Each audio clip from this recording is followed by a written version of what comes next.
Today is supposed to be the start of our honeymoon, right? Why did you tear up my passport? Just as we finished packing and were about to leave, my husband, in a seemingly crazy move, forcefully tore my passport. His smug face really annoyed me. Honestly, I never planned to go with him in the first place. My intention was to go with my mom.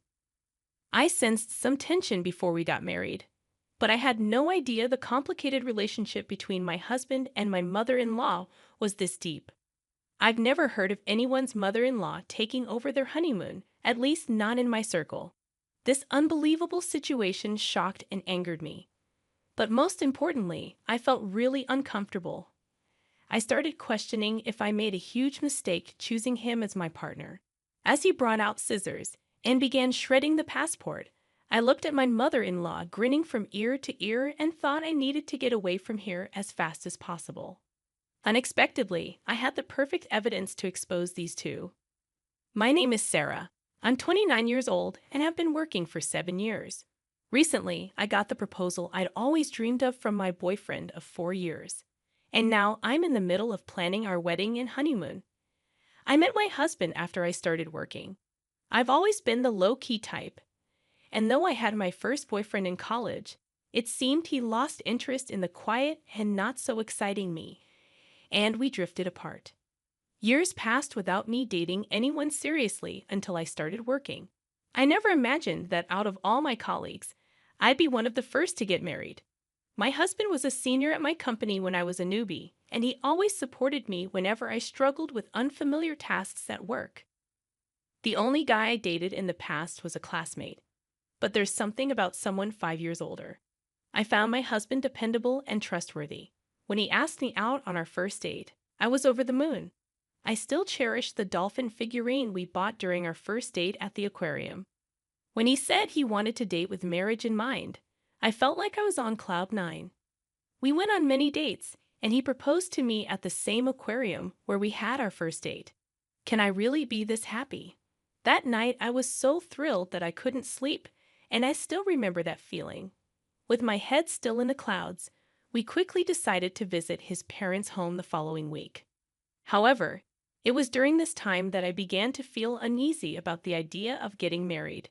My father-in-law was very kind, but my mother-in-law seemed to disapprove of me. Hearing her say, "You could have married someone more outstanding than this plain girl," at our first meeting filled me with doubt and anxiety about our future life together. But I told myself that pre-wedding jitters are normal, right? So, I pretended that everything was fine and continued with the wedding preparations. One day, while discussing our life after marriage, both my husband and his mother assumed I would be quitting my job. Although I once admired the idea of quitting work after getting married, it didn't seem like an option for me at this point. Looking back, I realized that my ongoing anxieties about marriage stopped me from considering leaving the place where I felt most secure, my job.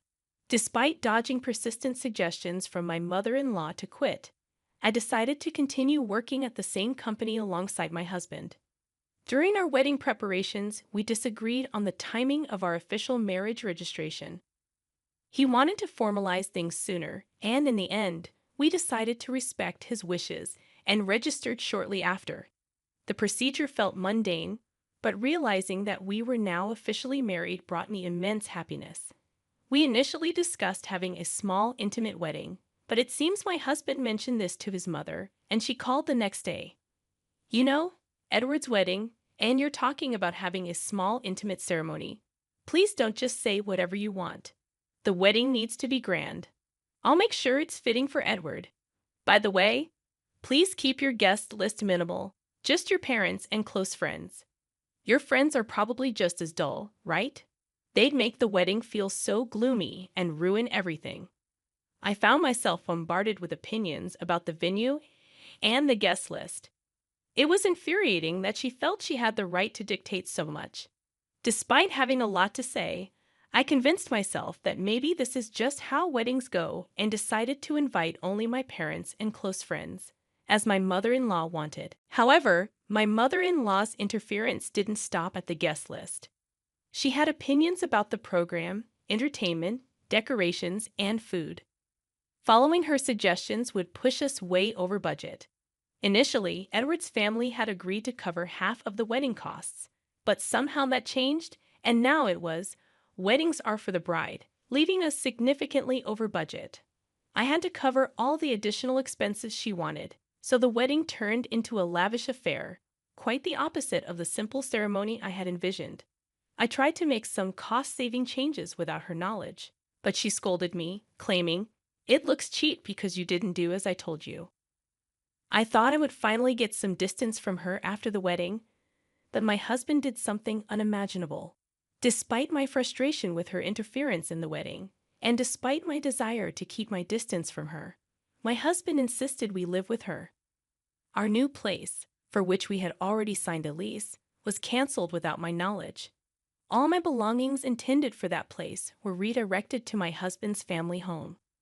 I was speechless, shocked by how everything had been decided without consulting me.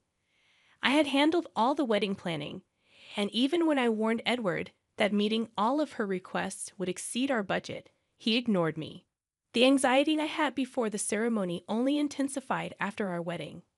We had planned an overseas honeymoon to a dream destination I always wanted to visit. The idea of going there for our honeymoon felt surreal.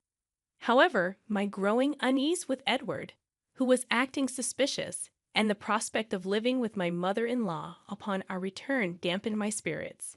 Despite our wedding preparations, Edward wasn't cooperative about the honeymoon planning. Strangely, he took charge of booking the flights and hotels. I assumed he had chosen a romantic hotel for our honeymoon stay, and was excited as usual. Even though I had to cover all the expenses, the pre-wedding excitement made me grateful that Edward was contributing, even if just a little. Little did I know that this was a foreshadowing of a shocking event. The wedding ended, and amidst the chaos, our honeymoon day arrived. Despite lingering feelings about the wedding and the upcoming cohabitation, I was determined to shift gears and enjoy the trip with the man I loved. As I woke up in the middle of the night to get ready for our flight, Edward dropped a bombshell.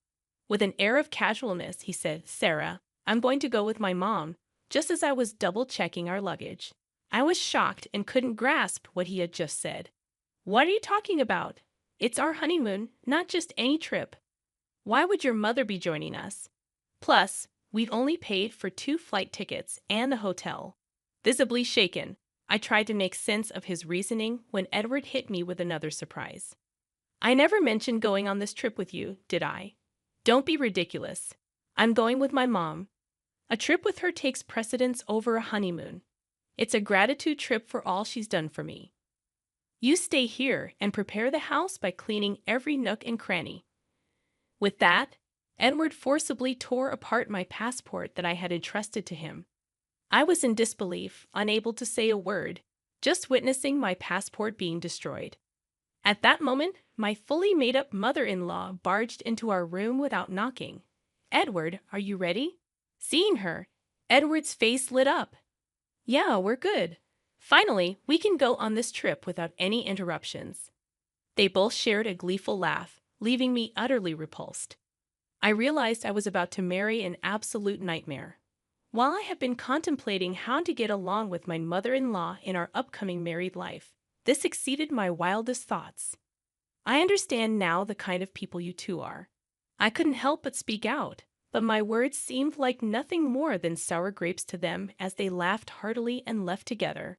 I had been happy that Edward was helping a bit with our honeymoon, but it turned out he was preparing to go with his mother. He had taken charge of the flight and hotel bookings willingly because he was booking everything under his mother's name from the start, and he dumped all the costs on me. The betrayal from my husband was a heavy blow, but my anger overshadowed the sadness.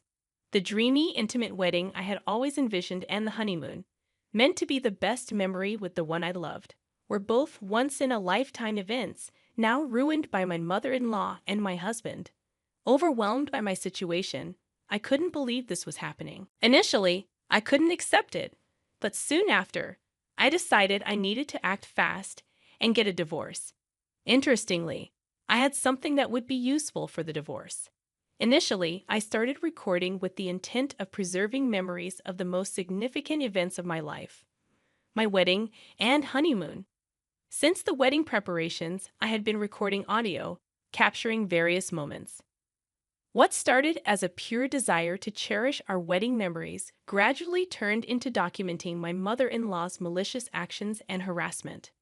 I often thought of quitting, assuming I'd probably never watch these recordings again, but it's ironic how useful they turned out to be. Just a few days ago, I had moved in and was still unpacking. Now, I began to repack my stuff. Ironically, I hadn't opened much, so packing was done in no time. I wondered if my husband and his mother were at the airport by now. The very thought filled me with indescribable anger, so I tried not to dwell on it. Despite only being there for a few days, I wanted to erase any trace of my presence in that house, so I cleaned thoroughly. While cleaning the living room, I stumbled upon something shocking. It was evidence that my husband was embezzling money from his company. Given his position in charge of company sales, he was reporting lower earnings to the company and pocketing the difference. And apparently, his mother was in on it too.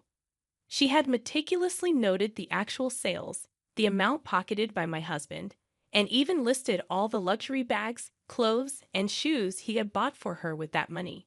It was a significant amount. Leaving such a diary in plain sight in the living room, I really couldn't fathom what they were thinking. Discovering my husband's misdeeds, I was horrified, realizing the gravity of the situation. For a moment, I wondered if working at the same company could somehow smooth things over. But then I thought, why should I help someone who ditched me for a honeymoon with his mother?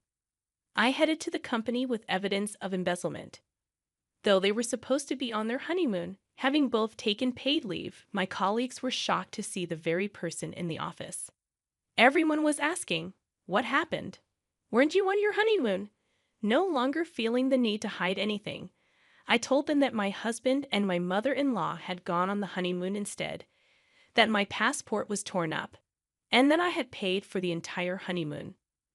My colleagues, superiors, and boss were shocked and angry at my husband. I expressed my gratitude to my concerned colleagues and headed towards the executive area of the company. Unbeknownst to my colleagues, husband, and mother-in-law, one of the top executives in this company is my uncle. I intentionally kept this fact hidden to avoid any perception that I got the job through connections. I applied to the company without disclosing my relation to my uncle and earned the position based on my own merit. Since my uncle doesn't handle human resources, I reached out to him before the orientation and requested that he keep our relationship confidential at work. Despite his surprise, he praised my efforts and assured me that our interactions would be like any other executive and employee. My uncle, who doesn't have children of his own, has treated me with affection since I was a child. Until elementary school, my sisters and I went on several trips with just my uncle. During my childhood, I would sneakily ask my uncle to buy things for me, leading to scoldings from my parents. That's how much he adored me. Since joining the company, our work areas have been entirely separate, and after briefly exchanging smiles during the orientation, we haven't met. I knocked on my uncle's office, explained the situation to his secretary, and was granted entry. My uncle greeted me with a beaming smile, but quickly turned somber. "Why are you here? Weren't you supposed to be on your honeymoon?" Seeing my dear uncle's familiar, kind face, I was overwhelmed with emotion and burst into tears. Through my sobs, I recounted everything that had happened, and he became visibly enraged. It was a side of him I had never seen before. Of course, I shared the details of my husband's embezzlement and handed over the evidence. My uncle pledged to convene a board meeting immediately to address my husband's actions. Then he asked, "What are you going to do today?" "Head back home." I nodded, and he said, "Well, before you do that, let's grab some good food. I'll drop you off at home afterward." Despite the incredible betrayal of having my honeymoon taken over by my mother-in-law, I felt genuinely grateful, knowing there were still warm-hearted people in my life who cared for me. A week later, when my husband and his mother returned from what was supposed to be our honeymoon, I received an immediate call. My husband was furious that I hadn't picked them up from the airport and hadn't cleaned the house as instructed. He ranted about my whereabouts. I already had a top-notch divorce lawyer recommended by my uncle and parents, and the process was in motion. Without giving my husband a chance to speak, I said, "You too sure are loud and annoying. I don't want to hear your voices anymore. Why would I pick up someone I'm going to divorce, and why would I follow your silly orders to clean?" He was momentarily speechless but soon resumed his ranting. "Do you think it's okay for you to say such things? I did you a favor by marrying you. If I divorce you, you'll never get remarried. My mom's furious too. If you come back now and prepare our meals, I might forgive you. We're tired of foreign food. Make some tasty traditional meals." He had never spoken to me like that before our supposed honeymoon. After revealing his scheme with the passport and going on a trip with his mother, his true colors had shown. It dawned on me that I had never truly seen him for who he was. I have been reflecting on this realization over the past few days. I've consulted a lawyer regarding our divorce. Could you please discuss related matters with them? A lawyer? What are you talking about? I'm not getting a divorce. I could hear his mother in the background shouting for him to hand her the phone, calling me names. Well, do what you please. By the way, I informed the company about your embezzlement. I think they'll be calling you in soon. Maybe you should get a lawyer too. Bye. I could sense his panic on the other end, but it wasn't my problem anymore. He kept calling, so I just blocked his number. My uncle was aware of our honeymoon dates, so right after our call, the company summoned my husband using the evidence I provided. They verified the information and confirmed the discrepancies in the payments. It turned out the amount my husband embezzled was enormous. In front of the company's executives, my husband desperately tried to defend himself. He fabricated a story claiming I was the real embezzler, and he had tried to stop me. At that point, my uncle couldn't hold back and shouted, "My niece would never do such a thing. We've confirmed that you and your mother committed the embezzlement. You're lucky we haven't involved the police yet." Realizing the jig was up and that I was related to senior management, my husband looked as if he had lost his soul. That day, I went to the company to return the wedding gifts to my colleagues since our marriage had ended so soon after the wedding. Everyone refused, saying they had given them as a token of their blessings. While I was surrounded by this warmth, my ridiculous husband approached. "Why didn't you tell me you were related to the top brass?" "I'm sorry, really. Can we start over?" "Can you ask your uncle to keep me in the company and make the embezzlement go away?" Disgusted, I replied. "Do you even understand what you're saying? Are you okay in the head? Divorce is the only option now. Reflect on your actions and face the consequences." Having said that, I pushed him away, but he must not have had anywhere else to turn. He clung on desperately. Watching this, my colleagues called security, who dragged him away. He was fired immediately. Regarding the embezzlement, it seems the company is seeking damages from my husband. After finding out about the whole situation, my mother-in-law repeatedly tried to contact my family. However, once she consulted my sensible father-in-law, the calls stopped. I had always wondered why my sensible father-in-law had even allowed our honeymoon in the first place. But when he later came to apologize, admitting his mistake, I understood. After hearing his side, he had believed my mother-in-law was going on a domestic trip with her friends. He was looking forward to a week without my nagging mother-in-law, who was always badgering him about shopping and wanting to dine out, thinking it would be like a little slice of heaven. Then I came home. After hearing about the ridiculous actions of those two, my father-in-law agreed I should return to my parents' home and even helped me pack. At the time, our emotions were high, and without discussing much else, I just went back to my family home. Knowing how genuine, kind, and rational my father-in-law is, I'm sure he would have stopped all this if he had known. He was the only reasonable person I could trust in that house. Although I was the victim, the thought that my honeymoon had been hijacked by my mother-in-law was incredibly embarrassing. I contemplated resigning from my job, and my parents suggested taking a break from work for a while. However, my uncle, considering that work might serve as a distraction, discussed it with the CEO. They arranged for me to be transferred to a branch office. The divorce process with my husband went surprisingly smoothly, thanks to an excellent lawyer. Later, I discovered my father in law's involvement. When planning our wedding and discussing expenses, it turned out my husband had almost no savings. My in laws, an average working class family with my mother in law's wasteful spending habits, had minimal savings, as my father in law ruefully mentioned. Considering the short duration of our marriage, the alimony was substantial, and surprisingly, my father in law sold the family home to cover it. Their home was not in a city center, but in a close knit community.